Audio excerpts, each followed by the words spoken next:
Монгол Ардын намын баг хуралд 294 гишүүн оролцож 188 хүний саналаар хөрс үхийг Монгол улсын ерөнхий сайдад нэр дэвшүүлэхээр боллоо. За 10 дугаар сарын 2-нд нээлттэй их улсын хурлын намрын чуулганаар хөрс үхийг Монгол улсын ерөнхий сайдад томилох хэсгийг хилцэж шийднэ. За эрх баригчдын зүгээс 10 дугаар сарын 10 гэхэд шинэ засгийн газрыг бүрэн бүрэлдэхүүнээр нь байгуулна гэдгээ мэдэгдээд байгаа лээ.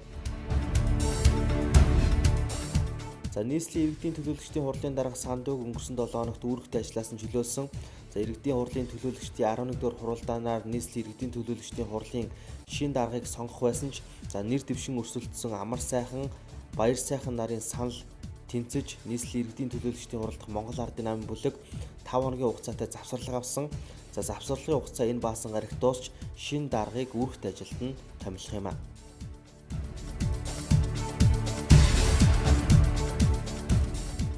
За өнөөдөр ерөнхий боловсролын сургууль цэцэрлэгийн багш нар дахин сануулгах ажил хаялтыг зохион байгууллаа.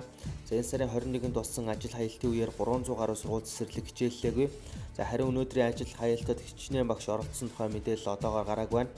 За багшийн цалин нэмүүлэх төр хорооноос өгч байгаа мэдээллээр Орхон Дархан уул зэрэг аймгийн багш нар 100% эрсдэлтэйгээр ажил хаялтанд оролцжээ. 10 дугаар сарын 10-наас өмнө засгийн газар багш нарын шаардлагад хариу өгөөгүй тохиолдолд хугацаагүй ажил хаялт зарлахаа мэдгдлээ. За улсын хэмжээнд хадлан тэжээлийн бэлтгэл ажил 31.7% байна. За энэ жил 400 мянган тонн тэжээл дутах урьдчилсан тооцоо гарсан. За хүнсэнд ашиглах боломжгүй болсон үр тариа улаан буудаг малын тэжээл болгоно гэж төлөвлөж байгаа ч за энэ өвөл хүндхэн болж мэдхээр байна.